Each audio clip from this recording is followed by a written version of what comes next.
Hi friends, welcome to our YouTube channel chalk and duster. आज की video में हम डिस्कस करने वाले हैं कि एलपीपी जो है वो फॉर्मुलेट कैसे करते हैं। तो फर्स्ट एग्जांपल हम डिस्कस करेंगे। Two different kinds of food A and B are being considered to form a weekly diet. The minimum weekly requirement of food fats carbohydrate and proteins are 16, 25, 15 units respectively. मतलब हमारे पूरी diet में जो fats carbohydrate and proteins होना चाहिए वो इतना है 16, 25, 15। कम से कम इतना होना ही चाहिए, ज़्यादा से ज़्यादा कितना भी चलेगा। ठीक है। देन 1 kg ऑफ फूड है ए में कितना यूनिट फैट्स है वो सब गिवन है। 50 यूनिट फैट है, 15 कार्बोहाइड्रेट है, 8 प्रोटीन है। देन सेम बी के लिए गिवन है 7। 1 kg फूड में 7 फैट है, 10 कार्बोहाइड्रेट है, 9 प्रोटीन है। देन ए का प्राइस दिया है ₹4, बी का प्राइस दिया है ₹3। एंड हमें इस प्रॉब्लम को फॉर्मुलेट करना है to minimize the cost. Obviously है कि जितना कॉस्ट कम होगा उतना अच्छा है। जब भी हम कोई चीज़ लेते हैं हमारा डाइट भी मेंटेन हो और कम से कम खर्चे में वो डाइट मेंटेन हो तो खुशी होती है। सो पहले हम कंसीडर करेंगे, क्योंकि हमें क्या फाइंड आउट करना है वो सबसे इम्पॉर्टेंट है। मिनिमाइज कॉस्ट करना है, मतलब हमें डिसाइड करना है कि फूड ए जो है वो कितना क्वांटिटी हमें अपने डाइट में लेना है एंड फूड बी कितना लेना है, सो दैट जो कॉस्ट है वो मिनिमम होगा। ठीक है। सबसे पहले हम क्या करेंगे, तो फूड ए कितना लेना है। तो सपोज हमने x kg फूड ए अपने डाइट में लिया है and y kg food B अपने डाइट में लिया है, इसलिए ये दो वेरिएबल हम यूज़ करें x एंड y। तो सबसे पहले जो है ना, हमें लास्ट वाला लाइन पढ़ना चाहिए कि मतलब जो पर्टिकुलर फूड, अगर ये इस एग्जांपल में अभी फूड गिवन था तो फूड का प्राइस गिवन था, उसे हमें मिनिमाइज़ करना था।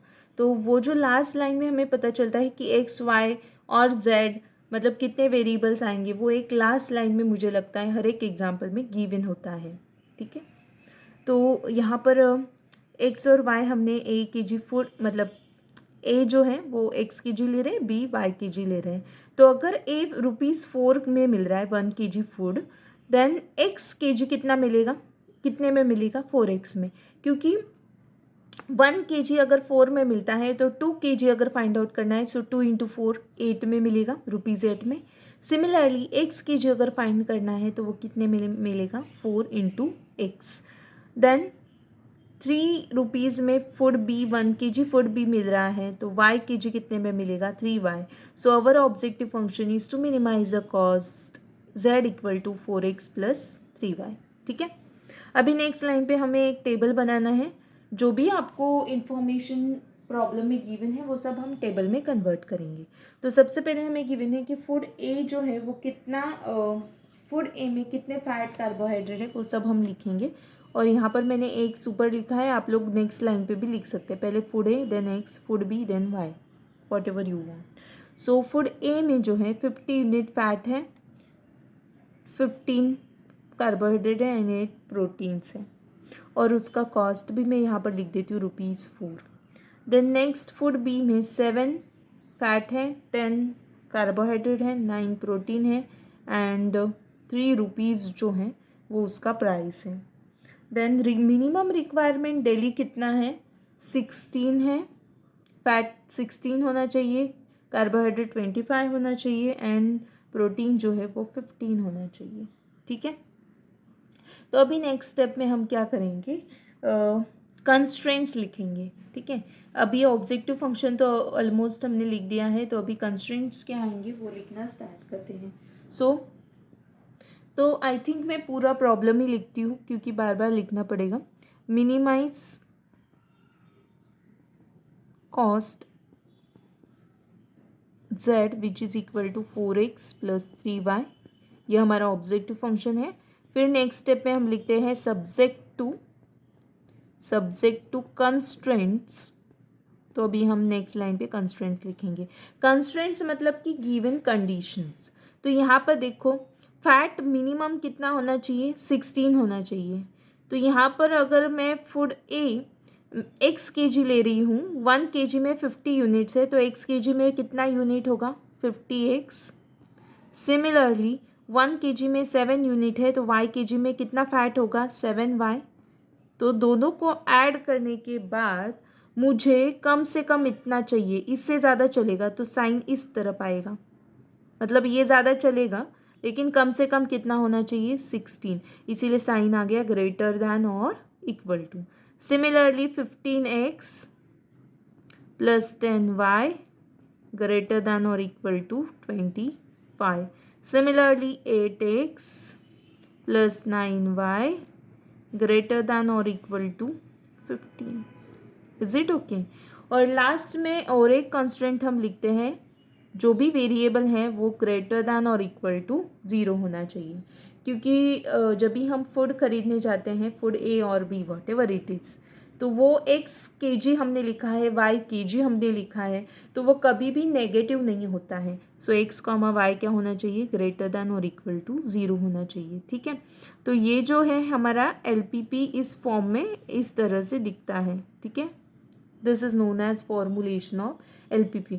फर्दर इस प्रॉब्लम को दो मेथड से हम सॉल्व कर सकते हैं। फर्स्ट है ग्राफिकल मेथड एंड सेकेंड है simplex method. One by one हम दोनों मेथड स्टडी करेंगे। ठीक है, ये एक प्रॉब्लम हो गया। अभी और एक प्रॉब्लम डिस्कस करेंगे and then will proceed in next lecture with graphical method. Means वहाँ पे ऑलरेडी प्रॉब्लम गिवन होगा, क्योंकि फिर से हम प्रॉब्लम कैसे फॉर्मुलेट करते हैं वो नहीं देखेंगे, उसमें प्रॉब्लम गिवन होगा और उसको हमें सॉल्व करना है यूजिंग ग्राफिकल मेथड से और simplex method. One by one हम डिस्कस करेंगे। तो आई थिंक ये फर्स्ट प्रॉब्लम आपको क्लियर है। अभी हम सेकेंड प्रॉब्लम सॉल्व करेंगे। सेकेंड प्रॉब्लम जो है वो है a factory engage in the manufacturing of nuts bolts and valves for which the profit per unit are ₹3, ₹10 and ₹4 respectively। तो मैंने फर्स्ट एग्जांपल में बोला कि हमेशा लास्ट में गिवन होता है, तो हो सकता है किसी एग्जांपल में पहले भी गिवन हो, जैसे यहाँ पर प्रॉफिट पहले ही गिवन है। और आप सबको ये बताने की ज़रूरत नहीं है ये जो प्रॉब्लम है वो मैक्सिमाइज़ का होगा, बिकॉज कभी भी कोई भी इंसान चाहेगा कि उसका जो प्रॉफिट है वो क्या हो, मैक्सिमम हो, राइट। एंड कॉस्ट, जब हम लेते हैं कुछ भी चीज़ तो हमें मिनिमम कॉस्ट में मिले। तो जब भी मतलब कॉस्ट आता है ऐसा नहीं है, कभी कभी कॉस्ट उस चीज़ का भी होता है, जैसे सपोज कोई फैक्ट्री मैन्युफैक्चर कर रही है और उसका कॉस्ट जो वो मैन्युफैक्चर कर रही है उसका कॉस्ट कभी कभी एग्जांपल में डिफाइन होता है, तो उसका कॉस्ट डेफिनेटली वो लोग मैक्सिमाइज करेंगे तभी उनको प्रॉफिट होगा, राइट। तो यहाँ पर अभी प्रॉफिट गिवन है तो कॉमन सी बात है कि हमें मैक्सिमाइज करना होगा। तो यहाँ पर नेक्स्ट आपको गिवन है कि जो नट्स हैं, वही सेम चीज़ पूरा पढ़ने की कोई ज़रूरत नहीं, बिकॉज आप लोग पढ़ सकते हैं। तो नट को प्रेपरेटरी वर्क कितना टाइम लगता है, 10 मिनट्स लगते हैं। 20 मिनट्स क्या लगता है उसको मशीन में लगता है, एंड 5 मिनट पैकिंग में लगता है वन नट को। Is it okay? एक नट के इतना मतलब 10 मिनट उसको प्रेपरेटरी वर्क, फिर मशीन एंड देन पैकिंग। तो यहाँ पर 3 टाइप हैं, एक नट के लिए 3 टाइप। तो यहाँ पर सबसे पहले तो हमें नट के लिए प्रॉफिट दिया है एंड बोल्ट के लिए एंड वाल्व्स के लिए। तो इसका मतलब एक नट के पीछे उतना प्रॉफिट होता है। तो हम क्या करेंगे, सपोज एक्स नट्स वो मैन्युफैक्चर कर रही company factory and y bolts manufacture कर रहे हैं एंड जेड वाल्व्स मैन्युफैक्चर कर रहे हैं। तो वो लाइन आप लोग लिख सकते हैं। ठीक है, let x number of units nuts manufactured और y units bolt manufacture and valves z units valves, right. तो ओके, तो इसीलिए यहाँ पर लेफ्ट साइड में प्रेपरेटरी वर्क, क्योंकि एक चीज़ बनने को 3 इसमें से होकर जाना है, preparatory work, machine working and packing. तो नट का पहले हम लिखना स्टार्ट करते हैं, 10 मिनट्स को लग रहा है, फिर 20 मिनट मशीन में लग रहा है एंड देन 5 मिनट्स पैकिंग में हो रहा है, एंड उसका प्रॉफिट जो है वो ₹3 है, राइट। फिर दूसरे का भी लिख देते हैं, ₹10 and then ₹4। Okay, now next दिया है corresponding time required for 1 bolt and 1 valve. तो पहले बोल्ट का दिया है 15, 8, 20, 15, 8, 20। देन नेक्स्ट दिया है 5, 5, 3। फिर नेक्स्ट क्या गिवन है, और ये सब मिनट में है, okay please note, this 3 means जो भी टाइम यहाँ पर गिवन है तीनों बॉक्सेस में वो मिनट में है। नेक्स्ट हमें गिवन है the total time available for preparatory work, machine working and packing are 9 hours, 11 hours and 10 hours respectively. Formulate the above LPP to maximize profit. अभी यहाँ पर जो थर्ड जो दिया है टाइम जो अवेलेबल है वो कितना है? 9, 11 एंड 10, और ये जो गिवन है that is given is in hours. लेकिन हमें क्या करना है, सब हमारा जो इंफॉर्मेशन है बाकी वो मिनट में गिवन है, तो इसको हम मिनट में कन्वर्ट करते हैं। तो 9 hours मतलब कितना मिनट? 9 6 54, 540 मिनट। यही सेम चीज़ हम मिनट्स में लिख रहे हैं। 11 6 660, 10 6 600। I hope it's clear. अभी हम क्या करेंगे, फॉर्मुलेट करेंगे। तो हमें मैक्सिमाइज करना है किसको? प्रॉफिट को। So maximize profit Z equal to, sorry अभी P लेते हैं हम because Z is already use. So profit P equal to 3x plus 10y plus 4z। ये इतना प्रॉफिट है क्योंकि एक नट के पीछे अगर 3 रुपीज़ हैं तो x नट्स के पीछे 3x, y नट के पीछे 10y एंड z के पीछे 4z, तो तीनों ऐड करके हमें टोटल प्रॉफिट होगा। सो नेक्स्ट ये हो गया maximize profit objective function and then subject to constraints.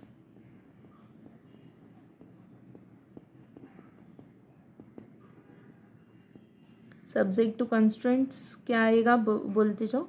ये प्रिपरेटरी वर्क के लिए हमारे पास इतना ही टाइम अवेलेबल है, इससे ज़्यादा टाइम हमारे पास नहीं है, क्योंकि ये थोड़ा स्किप करो कॉलम, क्योंकि ये आवर्स में गिवन है, हमें चाहिए मिनट्स में।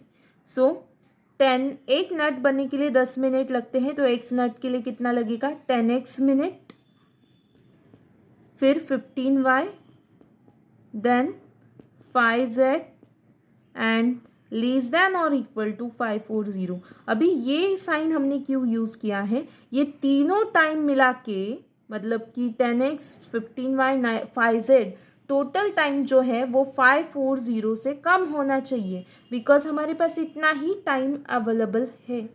ठीक है, तो ये मैक्सिमम अवेलेबिलिटी है, मतलब इससे ज़्यादा हमारे पास टाइम नहीं है for preparatory work. Then machine working में 20x plus 8y plus 5z less than और इक्वल टू 660। ठीक है, फिर 5x plus 20y plus 3z less than और इक्वल टू 600। तो ये तीनों हमारे कॉन्स्टेंट्स हो गए, और लास्ट वाला fix constant XYZ greater than और इक्वल टू 0, क्योंकि जो नट्स -2 नट्स मैन्युफैक्चर किया, नो नेवर, प्रॉफिट माइनस में जा सकता है, लेकिन ऐसे हम XYZ की जो वैल्यूज़ हैं वो नेगेटिव नहीं हो सकते। इसलिए हर एक प्रॉब्लम में, LPP के प्रॉब्लम में ये गिवन होता है XYZ आर ग्रेटर दैन और इक्वल टू 0। सो ये जो प्रॉब्लम है मैक्सिमाइज से लेकर यहाँ तक, इसे हम बोलते हैं लीनियर प्रोग्रामिंग प्रॉब्लम।